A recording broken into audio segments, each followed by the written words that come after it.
When this boy meets world. What up, bros? What up, bro? Chicka, chicka, chicka, bros. And welcome to Bro Meets World. When it's Bro Meets World. Your Boy Meets World Fancast. Your Boy Meets World Fancast. Your. No one else's. It's yours. We're here for you. I'm Ceej. And I am Tony Curtis. How are you, sir? I'm always excited to see. I'm like, who are we getting? Is it Tony? Is it T? Where are we at? You know what? I like to play it by ear. Guys, when I come on to this podcast, when I talk to Ceej, there's an energy. And we're always like feeling each other's energies out. Yeah, right now, I feel like we're like in it. Like there's a lot of excitement that we have right now for this podcast. I'm excited to talk to you about this episode. There's just a ton of excitement I have. So Tony Curtis, I am for today. Does my cow onesie not read in it to win No, it? Like down for the funk? For those who are listening to this podcast, Ceej is wearing a cow onesie and it does have an udder at the belly. It does. As soon as I saw it, I called him an udder brother. It looks great. Looks great. Here, if I'm being honest, it was just cold in my house, and I was like, I could put on a sweater, or I can make this funky. So. Yo, what the hell's been going on in LA? It's been freezing. It's raining all day. I'm done with it. So cold, and it's raining constantly. Here's the thing. I'm one of those people who looks on the bright side of things. I'm like, LA needs the rain. Sure. So as inconvenient as it is, keep it coming. But I also don't like driving in the rain. Don't like going anywhere in the rain. My don't dog like walking my dog. Yes. No, Logan, my dog hates going outside in the rain. Like we'll be like, go pee some poops, and he's like, no, I'm good. I'll hold it. I don't know if you ever seen a golden retriever pooping in the pouring rain. It's the saddest thing you'll ever see. It looks like Sean. He looks like Sean at the end of this episode. Like he just. Oh, that's hilarious. Let's just talk about this episode because this episode, I will say this. Watching this episode, I was like, it has its peaks, it has its valleys. It's another one of those episodes where I was like, walking away, there's so much meat on the bone that I don't really feel like we get it into. Yeah. But there's a lot to say. So that's like a little prelude to this episode for me. I don't know if I walked into this just assuming this would be a throwaway episode, but my expectations were so low that when I saw it, I was like, you know what? It's not as bad as I thought it was going to be. So I'm just saying, there's some meat on this bone. I'm really for sure interested to talk to you about this episode. Okay, so I guess the only thing to do is to get into the tell me about it. Tell us about it. Sean and Angela try to move on. But when she sings a song with another, Sean is left out, replaced by a new lover. Ooh, good for you. Mm-hmm. And new lover. I want to talk about the lover. Okay, but this is season 6, episode 12, Cutting the Cord. Sean and Angela draw up a restraining order that forbids Cory and Topanga from any further interference in their romantic lives. Here's the thing. I'm not going to lie. I laughed because I was like... Amazing. I can't wait. I get it. Okay, anyway. But Sean still has a difficult time seeing Angela date someone else, especially when they all end up at the same restaurant together. While there, the couples enter a karaoke contest. In a B storyline, Alan has a midlife crisis and tries to solve his problems by shopping for a motorcycle. I have things to say, but I will let you go and tell me your things. Well, let me just say this right off the bat. I love that we get an episode that reminds us that Amy is pregnant, because if you're watching this season, that might be something you're just finding out. They don't really make it very clear. Yeah. I love that we're seeing the only thing about the pregnancy thing, which we're going to get into, is that this is, Alan and Amy, they're in their 40s, they're having a baby, and we're checking to see how Alan is dealing with it. Maybe check to see how Amy's feeling about this. Not. I didn't think of that, but that's such a good. I was just happy to see Amy again. Sure, if I'm being honest, I was just really happy. I was like, "Oh, we're acknowledging that she's pregnant." But the opening line is like, "God, these women are fat," and that's the first line of the episode. Okay, we're dealing with '90s jokes right now. We're pregnant women being fat is the joke, and the worst thing that a woman could be is fat. And it's also very interesting considering that we know that a lot of the actors have body image issues. Why would you put this in there?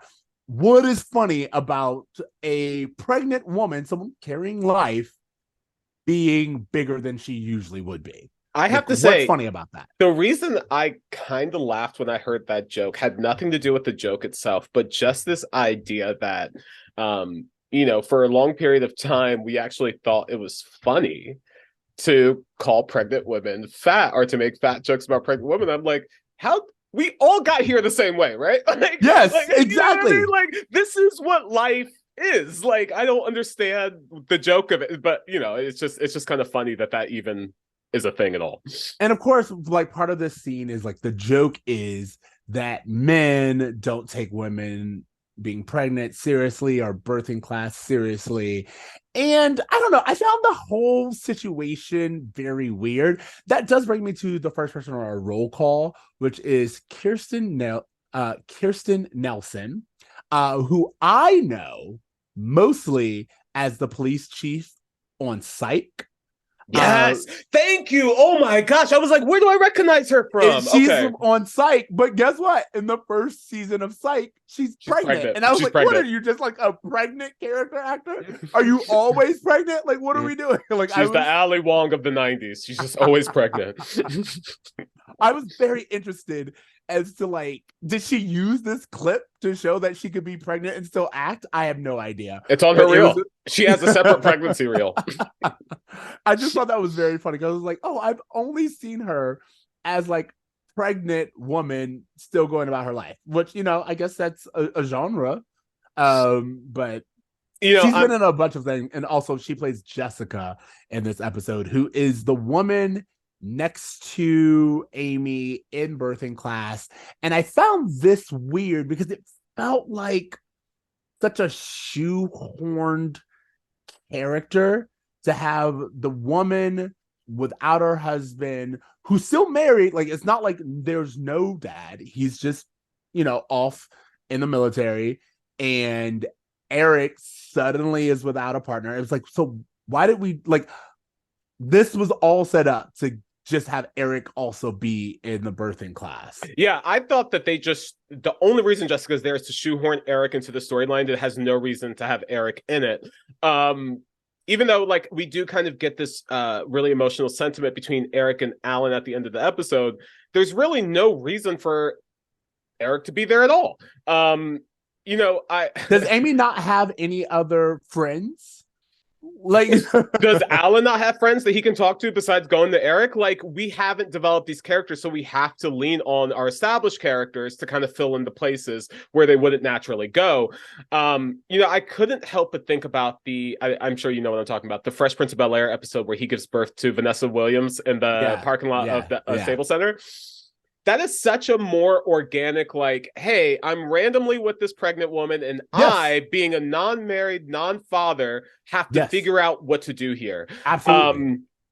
I love that they do that storyline really well. In terms of having Eric participate in this, there's no reason, because this is really Alan's arc. As much as I feel like we should be looking at Amy, if we're just going to look at what Alan's arc is, this is really about him being afraid of becoming a father again at this stage of his life. So him just coming to the Mozcast late, saying, hey, sorry I'm late, I was looking at motorcycles, could have accomplished everything the story wanted without Eric even being there.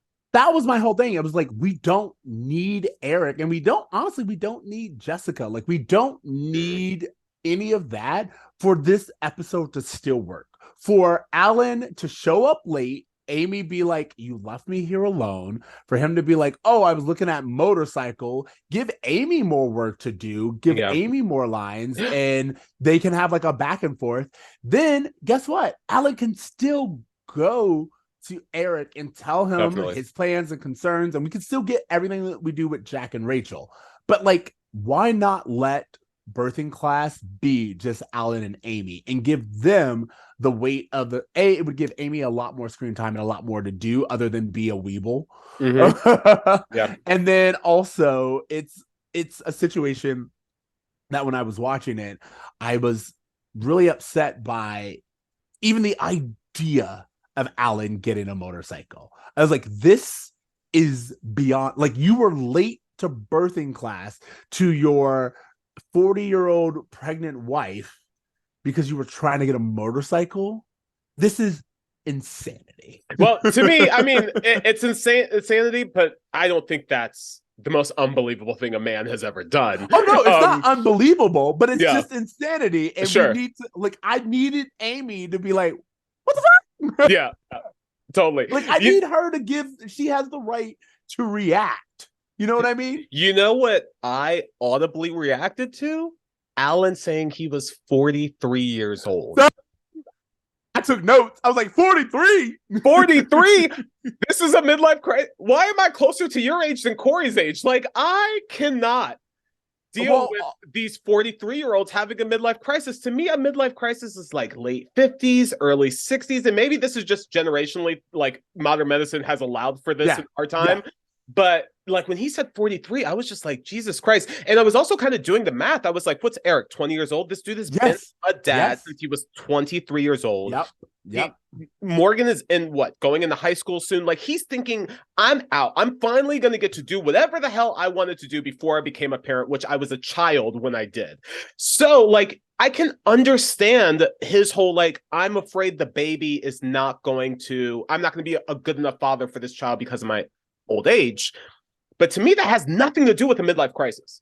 Like, the whole motorcycle thing, I don't think relates to his fear of I think it totally does. I think it totally does. And I'm going to push back here because I love the storyline itself of Alan being like, oh, I'm not as young as I was when I first had children. Mm-hmm. And I'm not going to be able to I can't be the dad that I want to be to this child. And I think is what he's really saying. Alan is like, I had my kids young. I had them in my 20s, or even like Morgan, probably 30.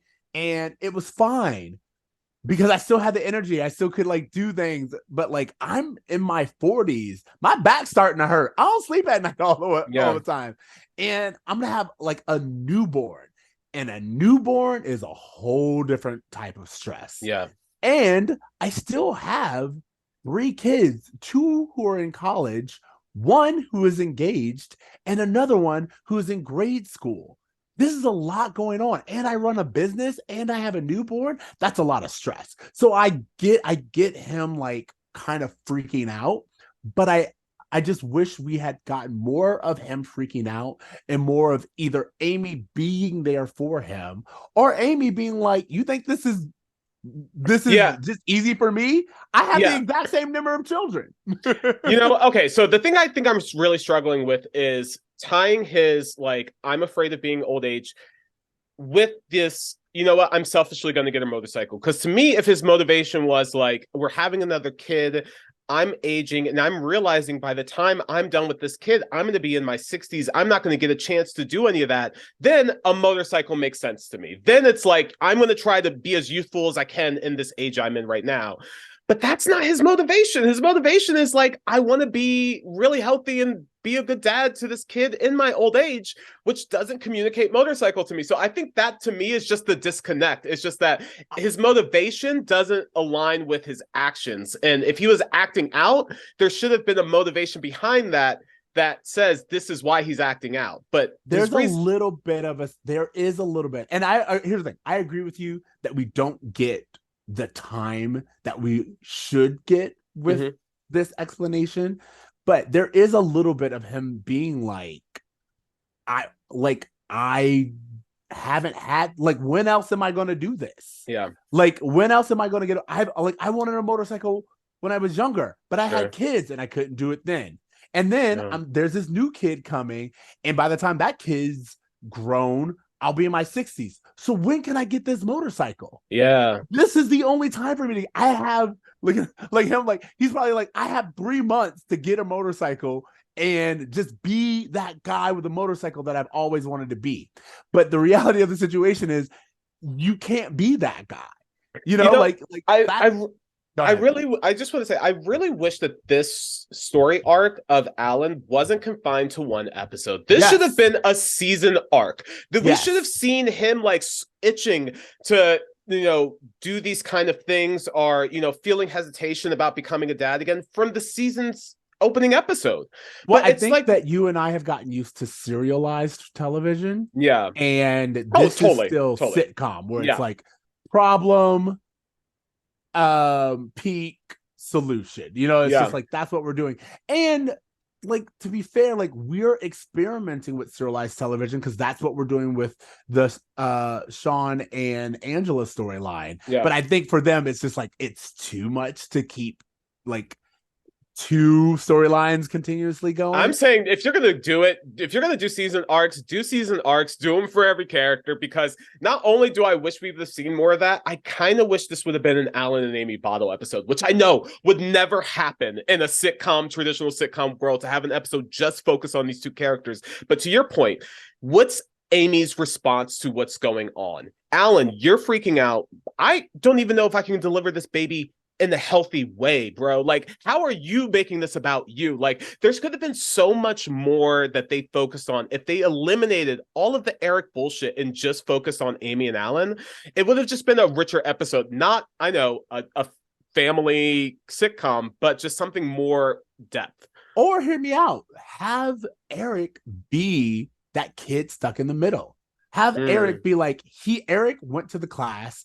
Alan never shows up. Because he forgot, because he was too busy like looking at motorcycles. So first scene, Alan is not there. Amy and Eric are in the class. He's making jokes, and Amy's just like, your dad's been acting really weird lately. And have Eric be there for his mom, and that way we do have a reason to like include this in this kid's show, because there are moments and times as a child where you are stuck between your parents because they're not talking.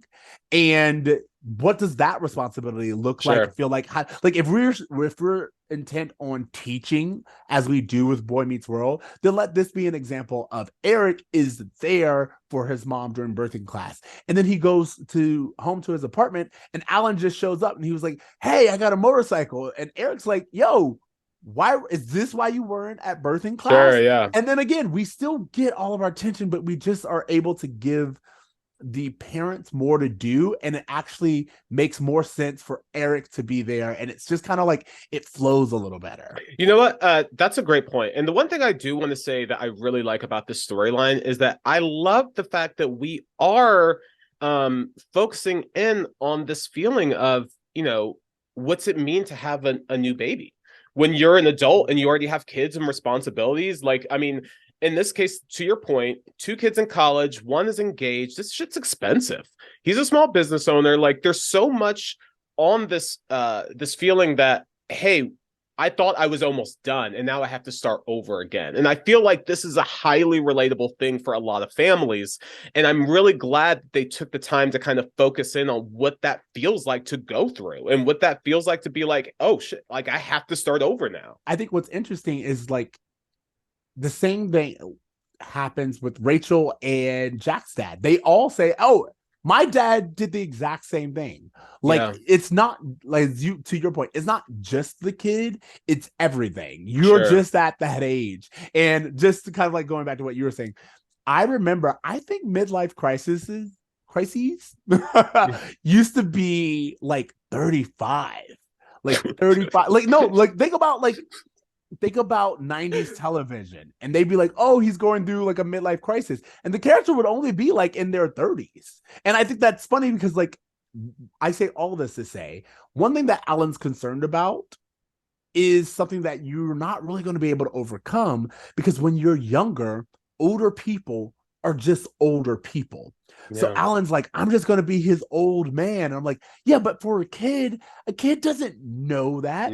You could be 23 and your baby is just like, this dude's ancient. Why? Because a child has no frame of reference and just assumes. I remember being young and thinking my parents were so old, so much older. You know what I mean? Because they were. But then I'm older. I'm like way older than my parents were when they had me Yeah. and my sister. And I'm like, I can't do this right now. But Did like, you see they that? did that. On Rugrats, Stu and Dee Dee are supposed to be like 33 and 32 years old or some shit like Exactly. that. We're older than Stu and Dee Dee. It's crazy. From Rugrats. That's insanity. But it is. Then also, let's go back in this. Alan and Amy are 43 with 3 kids and 1 on the way. No, thank you. I applaud everyone out there who's doing this. It's not my journey. That's all I'm saying. It's not your journey, but it's also one of those things where the pressure that is on these two people to provide for 4 kids in the 90s is something that is probably so different than it is Plus today. Themselves. I'm telling you, this is going to be a family of 6. And I'm in 2023 being like, yeah, but like milk is like $8 right now. So how? Like how though? Like this dude has udders on his stomach trying to milk himself because milk is so expensive. So it's just like crazy to just think about how normal it was to just have a bunch of kids even going into your 40s and it just being this thing that was just expected. But one of the things that like I think we have to acknowledge, both that this show addresses and just in general about the 90s, it did used to be normal to just have a bunch of kids, but you weren't being good parents. Like even providing didn't mean you were a good parent. It just meant that you paid bills. Being a good parent, what a kid wants is for you to be there, which is what Eric says. He was like, I have little league coaches who could teach me how to swing a baseball, but what was important was when I missed, you were there. And that to me is what I take away as one of the really key things about being a parent is so many parents are like, I want to give you the world. I want to do. It's like, yeah, but all I want to do is spend time with you. Yeah. Like that's Eric, all I want. He's like, emotional support is really the main thing. You were there for me. You encouraged me. You uplifted me. Like, I just need emotional support. And you know what? You just brought such an interesting idea into my head. And I can't speak on this really because I don't have siblings. We've talked about this. I'm an only child. You have siblings. And I would be very curious for our listeners because the idea that you just kind of like thrown into my head was this notion that during like, you know, pre-80s when just having 6 or 7 brothers or sisters was normalized, there was also a time period where these parents weren't giving individual attention and emotional support to every child consistently. And I wonder how having multiple siblings affects the attention you get from your parents. Oh, I can tell you exactly how it works because in college, I did my research on like birth order and all this other stuff. And like just after a certain amount of kids, you can't give them the attention that they need. And so inevitably, like I used to watch the show 8 is Enough. Like you ever and like even if you watch something like Cheaper by the Dozen, the idea is at some point in time, the parents can't always be there. They have to rely on the siblings to like pick up some of the slack, which is why you get sibling relationships and bonds that are like closer than others, where it's like the second oldest daughter is really close to like the baby of the family, or like the oldest brother and the 4th born are like really close. And that's because at a certain point in time, they become surrogate parents. Yeah. As the oldest child, I know that happened to me as well, where it's like, I didn't need that many kids. My mom worked and she also had 2 kids as a single mother. She couldn't be there all the time. So a lot of the memories that my sister has is of me doing all of these things. And it's just, parents are human, and human beings only have a finite amount of attention span and time. And so, yeah, it's going to affect how much time you can spend with your kids, which is why someone like Nick Cannon, it's like you could say you're being there for your kids all you want to. You got 12 kids. There's no way for you to just be there and give them the amount of attention that they need. It's such an interesting point. And if people are listening, and if you have a lot of siblings, or if you have a lot of children and this is like a struggle or something you have personal experience in, please like let us know, because I'm very curious just to kind of see how the number of siblings in the family affects the interpersonal relationships between parent and child on more specific basis for people who have that individual experience. So yeah, definitely let us know. This show alone covers it in B Team of Life. Remember, Yeah. Amy was like, look, we're outnumbered. We don't have one kid was doing something, another kid was doing something, and one got lost in the mix of it all. Morgan. And yeah, no. Well, that's who it is now. At this point in time, Morgan gets nobody's attention. Both literally. Boys are in college and they still don't hang out with Morgan. But and also with the new baby coming, Morgan will be lucky if she gets fed. Yeah. It's just, it reminds me that episode of B Team of Life. They acknowledge we are two parents with 3 kids. Yeah. Now we're 2 parents with 4 kids. Something's got to give. Luckily enough, 2 of our kids are out of the house, but you don't stop thinking about your kids. You don't stop worrying about them and making sure that they've eaten and they're fed, and this is college, so they don't have money. Yeah. All of these things. So I'm saying that Alan's dilemma completely makes sense and his freak out makes sense. I do feel like this is one that would have benefited from, as you said, getting Amy's perspective, having some kind of response where they come together at the end and they're like, oh, we can do this. It's not just Alan, hey, you know what to do. Amy also knows what to do. This is her 4th child, and she is your partner, and you don't have to do it alone. Yeah. I have to say that even though I felt like Eric was kind of shoehorned into this story, I do love the conversation he has with Alan at the end, giving him reassurance. You were a great father. The things that you did weren't because of you running around with us, but because of that emotional support that you were able to give. I thought that was a great little moment between those 2 characters. And I also just really, even though, again, shoehorned in, Eric's character in this episode. Last time we saw Eric, he was manipulating large groups of orphans. He was, holding his roommate hostage. He was doing some really out there shit. So to see him have a much more grounded storyline and something that's more relatable of him, helping his parents out while they're trying to figure out this newborn situation, that just seems like a better way to use Eric. So for nothing else, I can give the show credit for that. I'm also not going to lie. I know that they don't like this or they don't like themselves. Eric looks really good in this episode. Oh, hey! The hair is herring, the outfit is just right. I'm like, Eric is giving. Okay, so it's so funny that you bring up hair because I actually just saw an interview with Maitland Ward. She was talking about her experience on Boy Meets World, and she mentioned that not in this episode, but the episode right before this, the Christmas episode, she has very short hair, and it actually was a mistake. Where the hairdresser cut it way too short and she got fired. But they eventually ended up styling it and liking it because she has this kind of very short, almost like Meg Ryan type of haircut right now. But it was a mistake and a person got fired because of it. So I thought that was really interesting. I'll say this. We've heard from Pod that the hair was of the utmost importance on the set here. And again, I'm not going to deny this show has iconic hair. Yeah. I think of Eric's hair with the bangs, but also when he cuts it, I remember that look. There are so many storylines around hair, and hair is a really big thing. And the A storyline, or whatever storyline you would call this, with Sean and Angela, the girl Kelly has I'm like, this is the Rachel haircut, but I don't know. It's a very 90s haircut. And I was like, oh, the hair is, again, very important in this show. 100%. Yeah, it's iconic. I just want to say, Wilfordale in this episode, you fine. So there you go. There you go. Anything else you want to say? Oh, one more note. Back to roll call.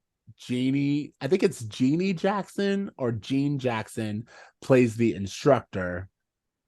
Hated her character, it's supposed to be funny and loose and free, but when she says, I don't know, I'm filling in for my sister, I was like, nope, shut it down. Why are we doing this? Why are we is that even legal? Can you just so Alan can save the day? It has to happen. There's 1,000 other sitcom ways to get rid of an instructor. But to say that she is not certified to teach this course, does this even count? Like, sue. I don't sue them for all they're worth. Exactly. How could you not sue? Everyone in that class gets a refund.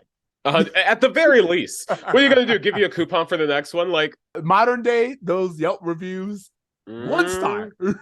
1 star. Okay. Any more things for what? I really don't have anything much for that storyline. It was kind of simple. I think, again, I know we've said it a bunch, but just my main thing was that I really would have liked more Amy in there. But other than that, completely agree. Yeah. Completely agree with you. Okay, now to the main course. The main course, which is Sean and Angela decide that they are going to date other people. And hold on. Before we even get there, wait. I was getting there. Okay. Getting there. If you would give me a second, I'm so excited. To say, they start off by saying, "Look, Cory, Topanga, we love you, but we don't trust you. Here's a restraining order preventing you from being involved in our lives." And I actually kind of like this, a little bit of self-awareness where they were like, we trust you, we don't trust him. I have to say this. This is such kind of an important moment in the history of Shawn Hunter. Truly, like, it's not just the sign, like this whole episode, but really like what we are seeing is Shawn's descent into isolation, which is something that carries on not only through the rest of this show, but even into Girl Meets World of Shawn just disappearing.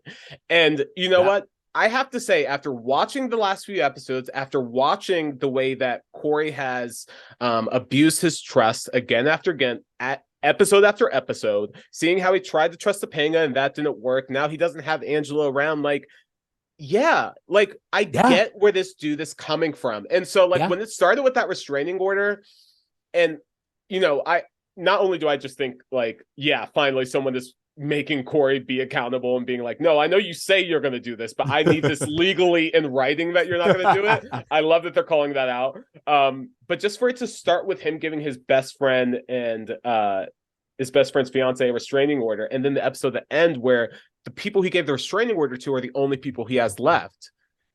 Like, think about that, you know? If he had like a long lost brother he could hang out with and talk to. You mean who also has like a friend group? I mean, he has a lot of long lost siblings that he can probably try to connect to.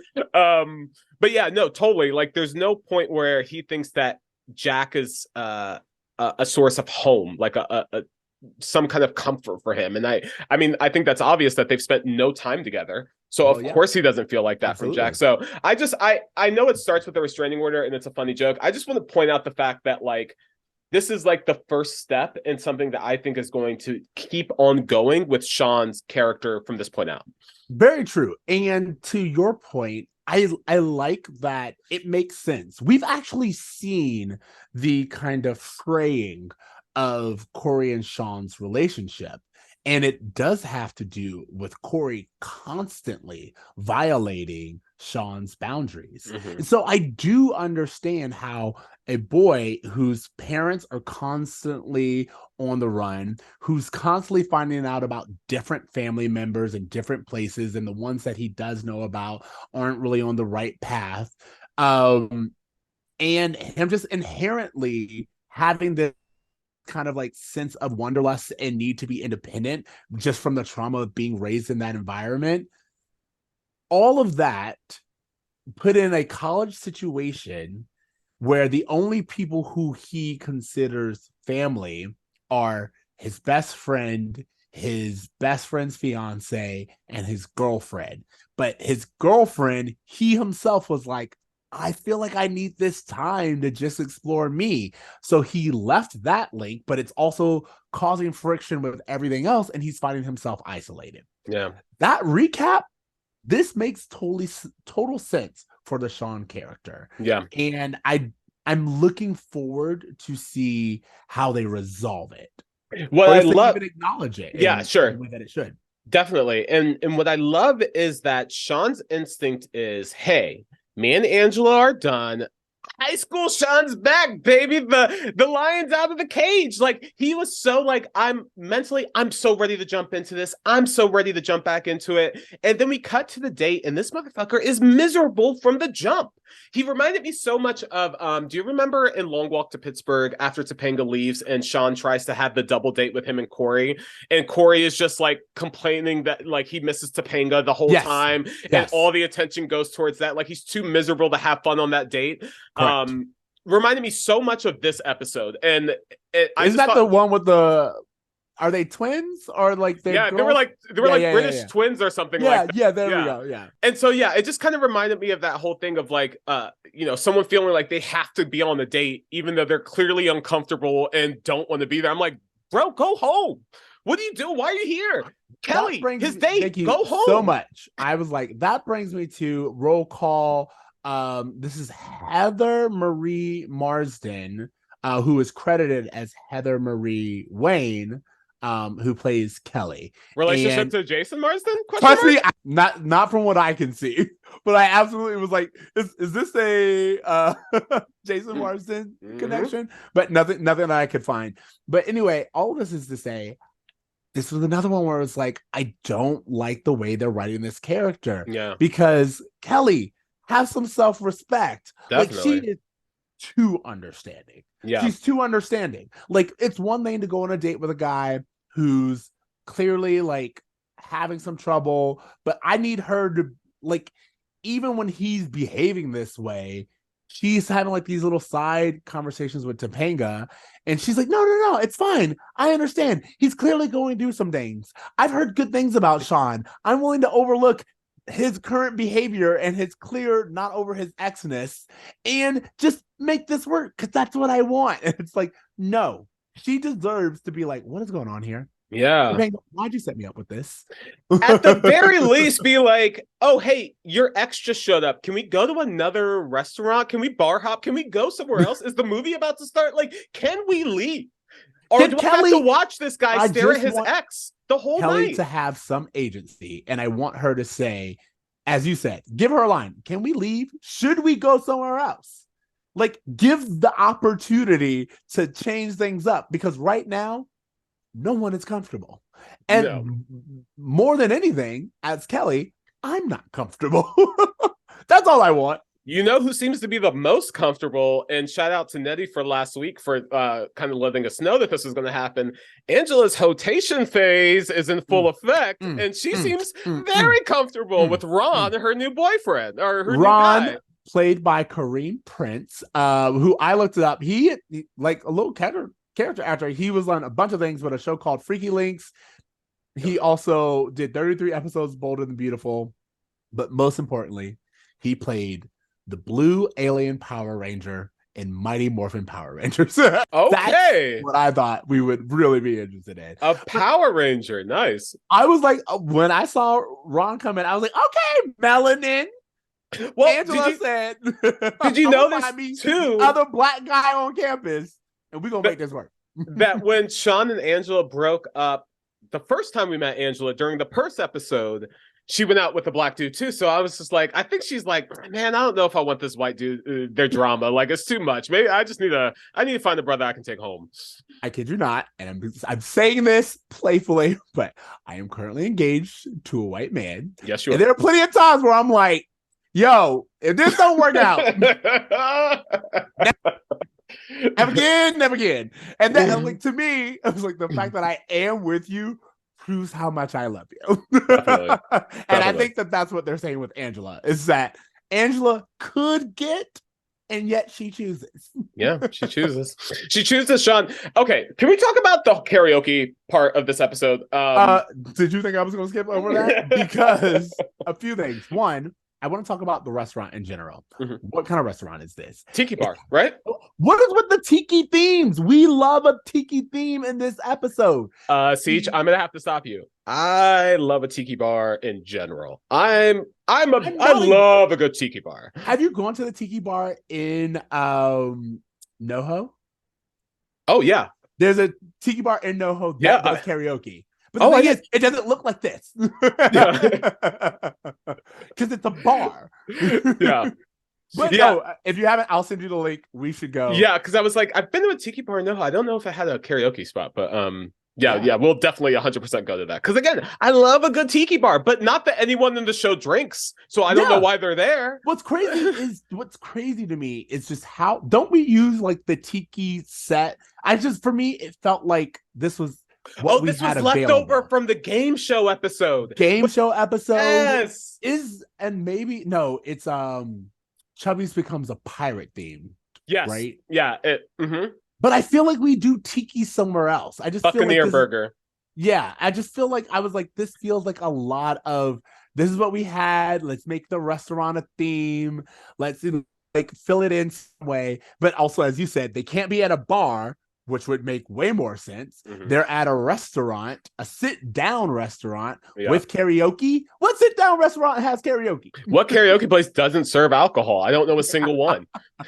The show goes so out the way to show that they don't drink that at the end of the episode, they Alan and Amy come to Eric's apartment. They have a pizza and a case of root beer. And it says root beer very clearly because they just have to show that the characters aren't drinking.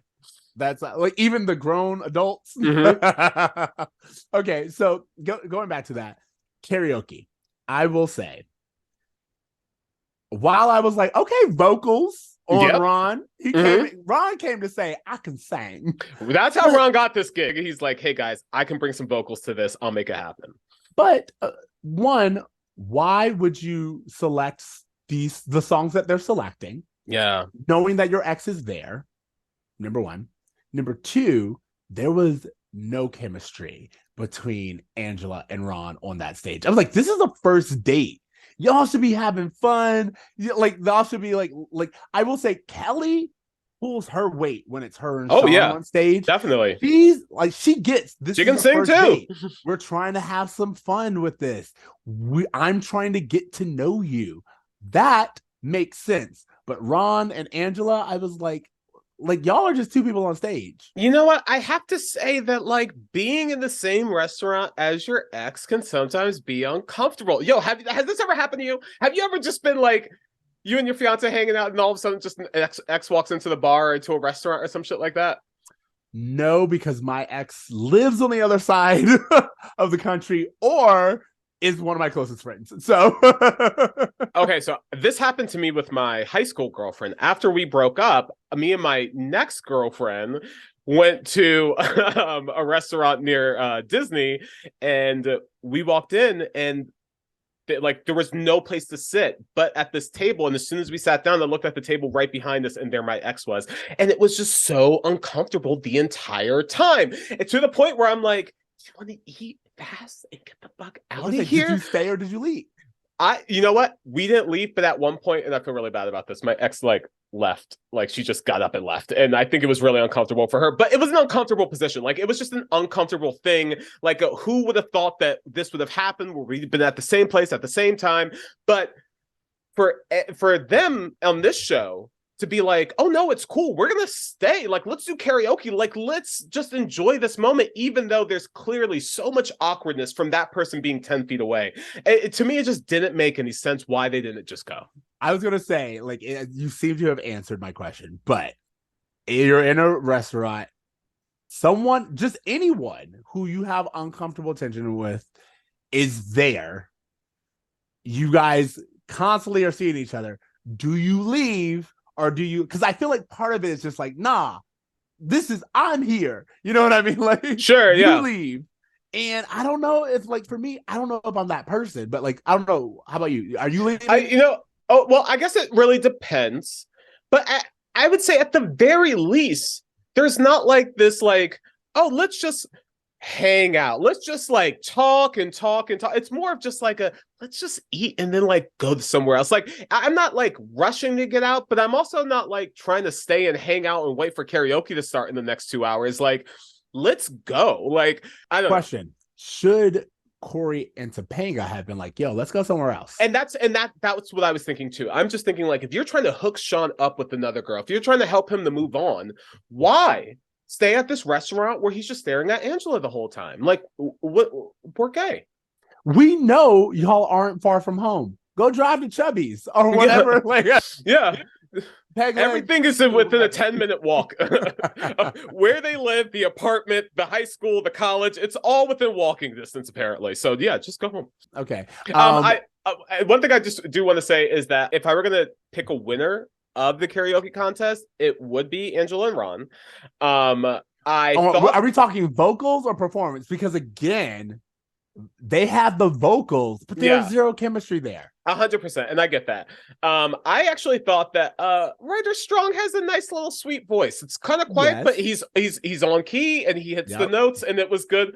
I want to talk about Cory and Topanga a little bit, because as much as there's a part of me who's like kind of rolling my eyes to this whole thing, I can't deny the fact that clearly Ben and Danielle are having so much fun. They, I think, have great chemistry during the karaoke scenes. And during the epilogue, when the episode ends and we kind of circle back to them doing karaoke and they're singing and they're like laughing and they're having a good time, I'm like, this is the most fun I've seen Cory and Topanga have since they got engaged. This is the most fun I've seen them have since they got like back together after their breakup. Like, I can't remember the last time I've seen them like making each other laugh. You're talking about the end clip though, right? The end clip. Like the in the episode when they first do war, Topanga is just like, this doesn't feel like our song. This Which I kind of thought was funny too, honestly. Genre. But here's the thing. All right, so little thing about that. For me, I looked it up because I was like, this song specifically being this big at this time, what do you think of when you hear this song? What do you think of when you hear this song? I think of like Vietnam, honestly. Like, I don't know what is popular. Rush Hour is what I was thinking about. Oh, yes, Rush Hour. Of course. This Rush Hour came out in September of 98. This happened in January of 99. And again, for me, it just felt like one of those things where like someone saw it, they loved it.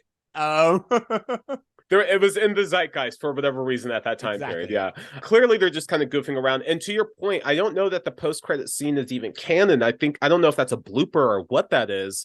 But it was just really nice to see those characters, or at least those actors, having chemistry and having fun with each other.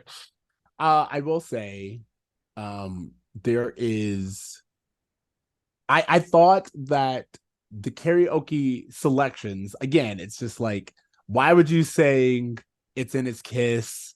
Why would you sing I Got You, Babe? Like if you're not feeling like, you get to select the songs. They don't just assign you a song. So like, it's weird.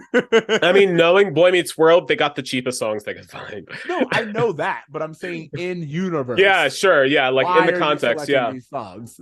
Like there are millions of other songs. Because Angela and Ron's song isn't even a duet. Yeah. Yeah. So, okay. I also want to point out Sean's behavior. It's one of those things where I want Kelly to have more respect for herself, because Sean is like clearly not interested, head on the table. Angela shows up. He's like, "Oh, this is my date, Kelly." Kelly. Like, he's just he's doing it constantly, so much so where he's like, and it's clearly not awkward. I was like, why would it be awkward? Kelly and Ron don't know how y'all are related. Yeah. So, I mean, they know now, but like no one knew what was going on. So you've made it weird. And I actually would have loved it. Kelly just would have been like, you know what? This is clear. You're clearly not over her. Does Kelly fall into like a bimbo dumb blonde category? Like, she's not. Here's the thing. She's not bimbo dumb blonde. I don't know how to say it, but it's an idealized version of a woman. She's just very understanding. She's very much like, take your time. After he embarrasses her on karaoke on stage in front of his ex-girlfriend, she's just like, hey, we'll try again another time. And it's just like, no, let Kelly be embarrassed. Let her be upset. Yeah. Let her be like, I'm better than this. Or like, actually just let her be like, you know what? I'll finish this song myself. Yeah. Like, I want dimension. Is that too much to ask? I think so, Ceej. I think so. It's 1998. Apparently, we can't do that for side female characters. Exactly. I thought it was weird, but I will say we do get to a part where Sean, after the karaoke and after everything, Sean says something like, "I'm not normal." Oh, I wrote it down. I can tell you exactly. Go ahead. Yeah. So basically, he's back at the student union and he's kind of just pouting the way he was the entire date. And Cory and Topanga are just like, oh, don't worry about it. You'll meet someone new. And, Sean kind of goes on to say that he doesn't want someone new, that he doesn't want a new relationship. He claims that, something's wrong with him and he's not normal because he can't have the relationship that Cory and Topanga has. And I just want to pause the whole thing and talk about that for a second. Because not only is this a sentiment that I've echoed a bunch throughout our podcast, I've actually interacted with people talking to us on social media saying the same thing, being like, Cory and Topanga sets such an unrealistic expectation for love that everything else feels like a failure in comparison. And it doesn't even feel possible to get the kind of love, the fake love that the show has been able to orchestrate for them. And I have to just agree with Sean. Like, if I were this dude, these are the two that that are constantly being like the symbol of a relationship. His parents sure as hell aren't. What is he getting out of this other than an unattainable image of something that he can't have for himself? Like, it's a bummer to just be reminded of this thing that you can't have all the time. Like, but here's the thing that's really interesting that, like, I don't know. You probably know. I don't know where we're going with the storyline. But one, Sean, you're 19. So for Sean being like, I don't know if I'm capable of having this type of relationship. I don't know if I'm capable. It's like, dude, you're 19. As they said, we're not normal. We're the freaks. To have found someone this young and be this committed in ways that you and I both agree aren't the healthiest ways. But I will give Cory and Topanga this, which is that they are committed. They are secure in their relationship with each other. So that's rare at this young of an age. And I just wish that someone had pointed out to him, dude, you're 19 years old. You're not supposed to be so sure about love or have it figured out. You've done nothing. You've done nothing but date random girl after random girl after random girl. You've had one really serious relationship and it didn't work out, which is unfortunate, and that happens. But at the end of the day, you were never supposed to find your soulmate in high school, your soulmate in college. Like, it takes experimenting. It takes dating. I can shed insight. I think I have some insight on this because at the time that I was 18, 19, and 20, all of my Christian friends were getting engaged and married, to the point where you go to so many weddings when you're 19 years old, you're just like, is this the thing I'm supposed to do? Like, it's true that, like, who you surround yourself with is a great influence on yourself and your ability to think about what you can accomplish in life. And so if you're surrounding yourself with someone who's been coupled up since they're 3 and you haven't been able to keep a relationship, I also want to point out that, like, this is such a great dissection of being a child of divorce. Like, yes. Cory and Topanga's parents are together. They had a symbol of what it means to have a relationship that they can look to as something as an inspiration, whereas Sean has nothing to pull from. He has no example of what a solid relationship is, because even Cory and Topanga's relationship is not solid. So it's like that thing of just, like, he has nothing to compare himself to but these two people, and these two people have such an unrealistic love that what does he have to reach for? Like, he needs to separate for his own good. But here's the thing, he does. Eric doesn't have a long-term relationship. Jack doesn't have a long-term relationship. Rachel doesn't have you know who would really understand and be able to connect with Sean in this moment? Rachel.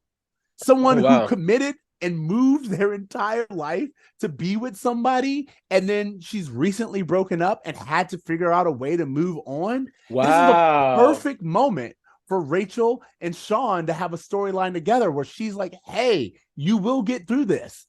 I did it. You can do that. Wow. You know what? That is an amazing point. Make Rachel relevant again. Like, she went through this heartbreak. Sean is going through one. He could be the one who's, like, hanging out at Jack and Eric's apartment, and then Rachel can just come up and they can have this moment together. I love that so much. That's the way what I was saying. Like, yeah. I was really, when I was like, why isn't Sean going to hang out with Jack? Even just to get away with from Cory and Topanga and Angela. just so he can do that, hang out with them. While he's hanging out with them, Jack's like, I don't really know how to help you in this situation. But Rachel's like, you know who does?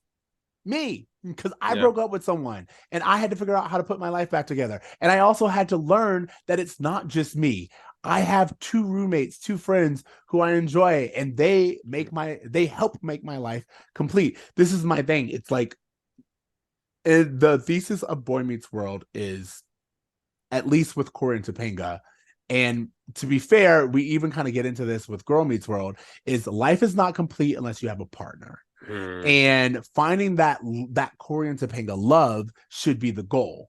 And in game should be Sean and Angela. Or like, it's like, no, you can have a full life and still be single. When Sean's like, I am alone. It's like, dude, you are single, and that's not the same thing as being alone. Yeah. And again, as we've talked about, it totally makes sense that he would feel alone, considering the fact that the closest relationship he's ever had his entire life is Cory, and Cory has violated his boundaries again and again and again. So feeling alone makes sense, but this is a great opportunity to teach the importance or the benefits of being single. And as a kids television show, you need an alternative to this once in a lifetime relationship that is Cory and Topanga, and show someone like Sean that it's okay to not be them. What the show actually does is show us that without having his significant other, his Topanga in his life falls apart. It Correct. falls into shambles. Correct. And so, like, I have to just say, as just a fan taking in this content as a child, this fucked with my brain. It fucked with my whole understanding of like a relationship. Like, you know, we were kind of joking earlier off camera about that friend who's like, my boyfriend's coming, my boyfriend's on their way. Correct. Even though they just started dating. And it's that thing of like feeling like, hey, I need someone in order to bring validity to my life somehow. And it's so dangerous to infect that idea into the minds of children, but Boy Meets World kind of did that in a really big way. So, it's interesting to see how it's affecting Sean, but it's also interesting to see how the show is treating Sean's perception of it. It's not that Sean, like to your point, can find a peace and find resolution in himself.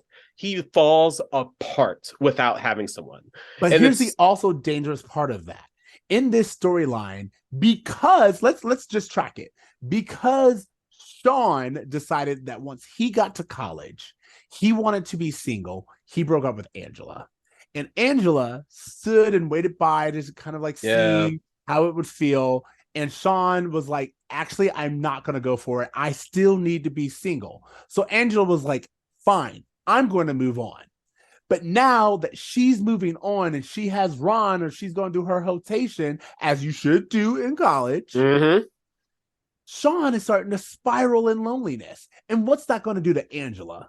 That's going to make Angela feel partially responsible. And this is what I'm saying the problem is. If you can't show a character maturing and learning that it's okay to be single, then what you actually say is that him being single is a problem and he can't do anything about it. He's depressed.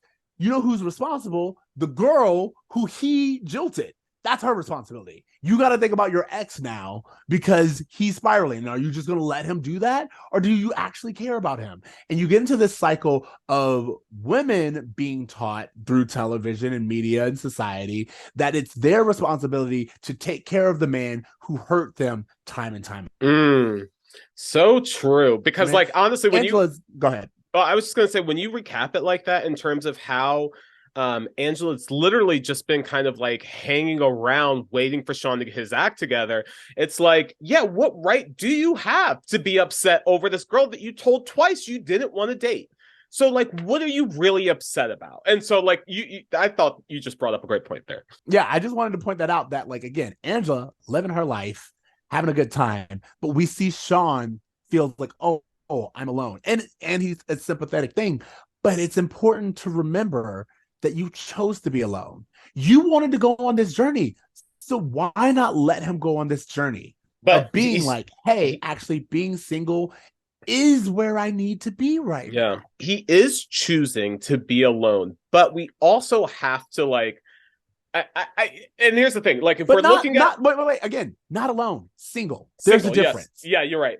But no, what I mean is that he is also purposefully isolating himself, and he's going to continue to purposefully isolate himself. And that speaks more to Sean's trauma. That speaks more to his mental health than it does to Angela. But unfortunately, like you said, most of the time when we're consuming media like that, the camera never turns on Sean kind of having those inward conversations. Maybe we do. I honestly, the next few episodes, I haven't seen in quite a long time, so I really don't know the way things are going to shake out. But you know, it would be nice to just kind of understand that both things can be true.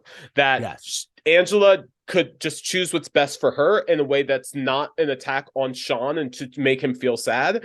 And Sean can be single without it being Angela's fault, and that he can find pride in himself throughout that time and love for himself. Like both of those things can happen, but in this show, it does not. So that's kind of the one critique I really have, is just that I really wish, like you said, that this emphasis on having a relationship like Cory and Topanga wasn't the central premise of what seems to be the series itself. Correct. So here's the thing. I will say, I do like that we are getting like this Sean story arc. Mm-hmm. I like it. As much as we critique and we have like a lot of things to say, I like that we are exploring what college is like for Sean. Well, not what college is like, because they're barely in class, but what the struggles that you go through when you are 19 and you are comparing yourself to your peers and you're constantly being like, they can do it, why can't I? And I just think that what we know of Boy Meets World, how it teaches lessons about life, I think this would have been a great opportunity to just kind of teach through the character of Sean that sometimes going down your own path is what you need to do compared to your friend who seems to have it all figured out. I didn't watch a lot of Girl Meets World, but would I be correct in saying that even on Girl Meets World, him getting a life partner is the central thing that gives him ultimate fulfillment and happiness? Is that what ends up happening? I don't know if I would say it that strongly, but I will say end game is to have him paired up. And it's one of those things where, especially on television, but also kind of in life, people kind of be like, oh, what's best for you is what was best for me. Yeah. So like they do it, if we're going to be honest, in Sex and the City, they kind of really tried that at the first movie, where it was just like all of these characters, even some who don't need to be in relationships, you have to be paired off, because that's what a true happy ending is.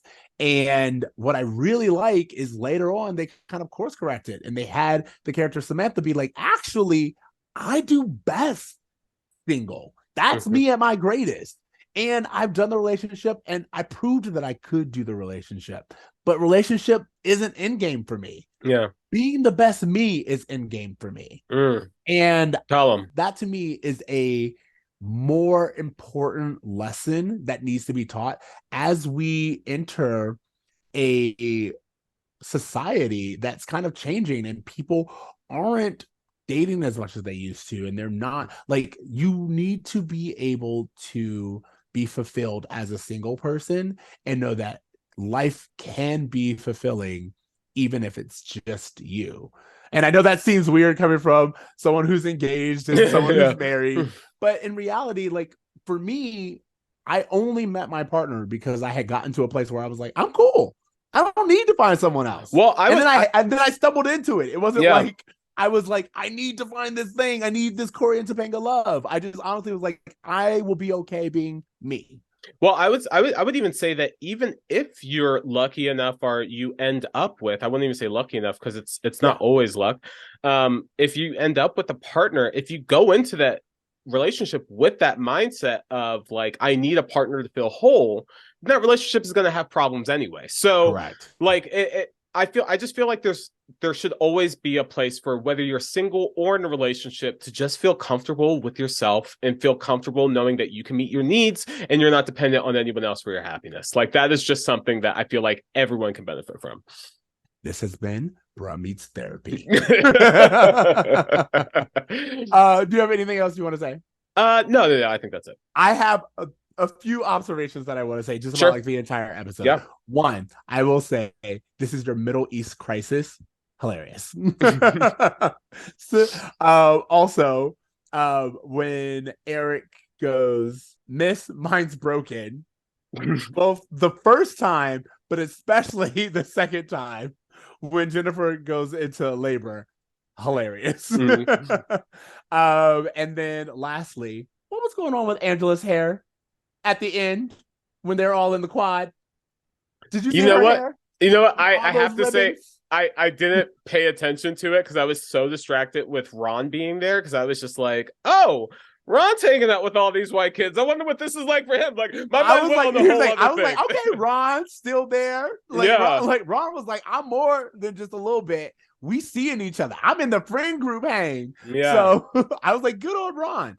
But I want everyone to take another look at that ending and tell me what is going on with Angela's hair. It was so good when we first see her. The first scene with Angela, I was like, her hair is herring. I love it.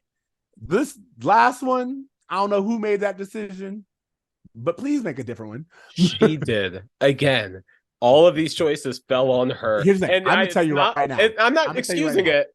I'm going to tell you right now. I looked at that and I was like, I don't know if this is Trina. Because the first look is like, when we first meet Angela, it's there. This feels like they were like, well, we have the hairdresser. Do something with Angela's hair. It just feels like you. I don't know if you've ever been there, but have you ever been in a situation where they're like, well, in order to make you feel like everyone else, we're going to give you time with this person who doesn't know what to do with you. You're like, I would rather you not do anything than force this situation. Yeah, it's when white people try to cut my hair. Exactly. That's what I'm saying. I haven't had a white person cut my hair in forever. Asian people cut my haircut, give me the best haircuts of my life. I found out a Dominican barber. So funny. They gonna do me right. They gonna Asians my hair come through has, like, for a different me. Texture. Yeah, really. I don't know what it Asians is. I can't cut my hair. So funny. But yeah, no, I have to just be like, you know, Trina, she's doing the best she can. She's got kids. She's on set. Like, they're throwing her all this shit. Maybe she just didn't have time to do it. Maybe someone tried to step in. But to your point, like, it doesn't. But it's the 90s. Dude, it's like the late 90s. Like, even like if you watch Friends, like Phoebe has crazy things going on with her hair sometimes. Absolutely. Like, Spice Girls were big. It was just like a time of like expression in a way. Experimenting with hair. No, trust me. I mean, we like those I know people, the butterfly clips, all that shit. Like, it was just popping at the time. So part of it, I kind of chalk up to just being of its time period as well. Okay. What is the Feeny lesson? Without love, you're nothing. You're gonna die alone. Right? I don't feel like that's it. The Feeny lesson, I think I'm going to take more from the B storyline, which is that emotional support is the thing that makes the biggest difference in a person's life, versus like and we're kind of getting into like love languages here, but compared to the acts of service that Alan thought that meant a lot to Eric, he was like, no, it was actually your words of affirmation. It was actually, like all of these other deeply emotional elements. Love languages. So like, to me, it just, that's probably the best thing to take out of the episode versus the Sean and Angela storyline, which I think is just that, you need to be able to be okay single. Yeah. No, I mean, I agree with both of yours. Bruh moment. Alan is 43 years old. That's the thing. I'm still just like, bro, like that. And also like the whole thing I was talking about Cory and Topanga's relationship being put on this pedestal as like the most ideal relationship a person can have. But truly the thing that's going to stick with me the longest is that Alan had a midlife crisis at 43 years old. Absolutely. My bruh moment is going to be Eric just walking in and be like, man, these women are fat. Like, yes. Yeah. I couldn't get over it. And it really made me angry. Okay. What grade are you giving this episode? I'm going to give this episode a B-. I thought it was a fine episode. I thought that I liked seeing Alan and Amy. I liked seeing Eric do something that's not torturing his roommates. But yeah, like it was just kind of like a whatever episode. I came in with 0 expectations, so I enjoyed it probably more than I think I would have otherwise. But yeah, I'll say B-. I'm gonna give it a C+. I felt like it was like we're in the same range. Like I think you were a little bit more forgiving. I was like, yeah, I could have done like there were like a lot of decisions I didn't really agree with. But I do feel like it wasn't a complete waste of an episode. Sure. And then also I really do look forward to seeing where we go with Sean's storyline, because again, we are hinting at something really, really big. I think it's gonna get dark, bro. I think it's gonna get dark. I mean, but like sometimes sometimes in life when it rains it pours, you know, like, and that's the case for Sean this season, really, for sure. Yeah. Okay, is it time for homework? I think it is. What homework do you have? Well, you know what's so funny? Like, I feel like I'm kind of ping-ponging back and forth because I always come up here and I'm like, oh, this new horror movie came out. I'm so excited to talk about Matilda the musical and just the complete juxtaposition to all of my typical horror recommendations. Yeah. I love musicals. I've loved the Matilda soundtrack for the show. I haven't gotten a chance to see it on stage.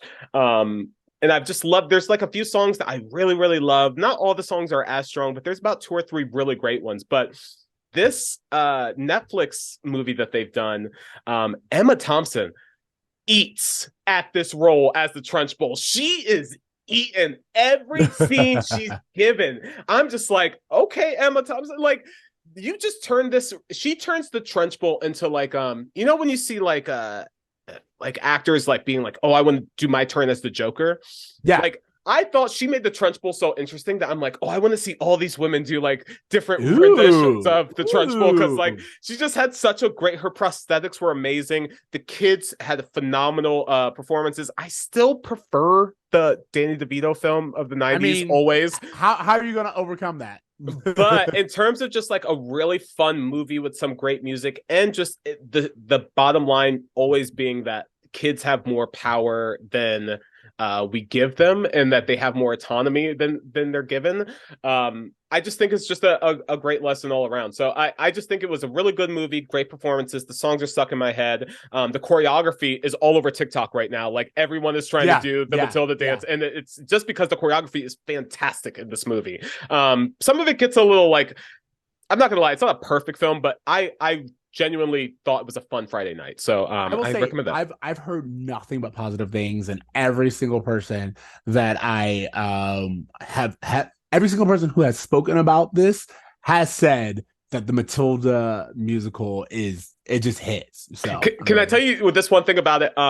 So I don't know how much you remember of the original. I remember all of it. Like the movie it's one of those things where it's like it's ingrained. It's in there. So to know the relationship that the Trunchbull has with Miss Honey, yes, and in this new version to make Miss Honey black, knowing that the Trunchbull takes everything from her.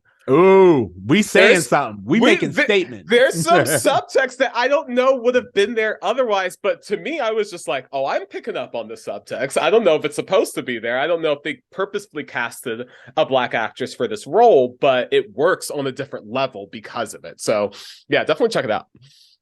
Okay, so my homework, I'm gonna do something that I don't usually do, but I have been consuming new content, and I was like, what can I recommend? Because like I'm like, do I want to put my stamp of approval on this? So instead, I have optional homework. Ooh. If it's your thing, go for it. If you don't like it, don't say that I told you to watch it, because like but like Netflix just came out with this show, Kaleidoscope. Oh, I've seen it. I haven't seen an episode, but I've seen it advertised. I'm interested. Okay, so let me give you a little breakdown of Kaleidoscope, because I actually think I think everything they did was right, with the exception of a few things. And so the whole point of Kaleidoscope is that every single account gets a different order of the episodes. Like all the episodes, each one is named after a color. So like red, green, pink, orange, so on and so forth.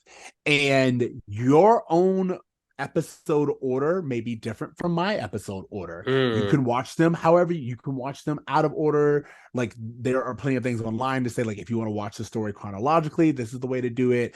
But like the whole point is each episode is a piece that the only rule is you have to watch the white episode last. Like, okay, that episode is the last one, and then everything else can be watched in any order. And I actually really enjoyed it for that, where it's like you get different perspectives, you get different clues, you understand certain things going in, and you're like, oh, that's why this happened. But like the order in which you watch greatly influences what you think other people's motivations are. What do you think the storyline is like? sure. And I just find that very interesting. I think it was like a great approach, and I love the swings that it took. I will say some things were lacking for me. The overall performances, I will say, is where I feel things were the weakest. The story, it's all that for me, it's a puzzle where you're like, oh, all these pieces fit. These pieces fit. Did I have fun? I don't know. But I enjoyed my time, which is a different question, you know? Yeah, definitely. So that's number one. Number two. Have you seen Kindred on Hulu? No, I have not. Okay, let me give you a little breakdown on Kindred. And I'm giving y'all these back to back because I don't want to make them homework later. So I was like, they get half of a credit each. Kindred is this show on Hulu. It's based off a book I have not read, but essentially this Black girl moves to LA to a new house, and all of a sudden she gets dragged. She lives in 2016 now, and she just like wakes up and she's in 1816, but like on a slave plantation as a Black person. It's a nightmare. And she has all of her memories. She knows everything that's going on. She just doesn't know why she's there, and she doesn't know how to get back. But the thing is, she does go back. And so there's a point in time where she goes back and she meets this white dude, and this white dude is like, hey, I believe you because I saw you literally disappear in front of my eyes. You were here 1 second, you were gone the next. I don't know what's going on, but I'm here for you. And then they both get dragged back, but they don't know how to get, like, again, she can't control it, but she just keeps going back and forth between 2016 and 1816. And like a mystery is unfolding and you're trying to figure it out. As much as I enjoy the premise and I think that it's crazy and insane, and they actually are touching on so many things, I will also say it's one of those stories where me personally, the character frustrates the crap out of me. It's one of those things where like, why are you not doing this thing? Like, and like, you know how these things go. Why are you not making these decisions? As a Black person, as a white person, why are y'all not just doing stuff? I can't stand characters who are inactive in situations that I believe someone should be doing something. So anyway, I want both shows. I would love for people to check out. Let me know what you think, if anything, so I can have a conversation. But like, yeah, that's my homework. Awesome, bro. That's good homework. All right. Anything else you want to say? Not really. We're still getting a lot of positive interactions online from our Pod Meets World interview that we did. We want to thank everybody for just all the support that we've gotten there. And yeah, just continue to share our podcast, like and review. We're on YouTube, we're on all of the podcast streaming sites, so just, you know, giving us comments, giving us likes, all that stuff helps us out a lot, and we appreciate it. A lot of you have been giving us ratings. Please leave more ratings, more 5-star rating, 5, 4, preferably 5. Preferably but like, 5. Start leaving us ratings, and then also don't forget that you can go leave us a voice message on our website. We will play it on the pod, answer your questions. We actually just really appreciate you guys listening and giving us your feedback. You all have been really fun and engaging on social media, so we wanted to say thank you. Absolutely. And as always, we want to remind you to dream. Try. Oh, did you have... No, I said try. Oh, I just want to make sure. Okay, let's start that. Take that from the top. Okay, take it from Remember the to dream, to try, and do good. Later, bro. Later, bro. When the storm meets world.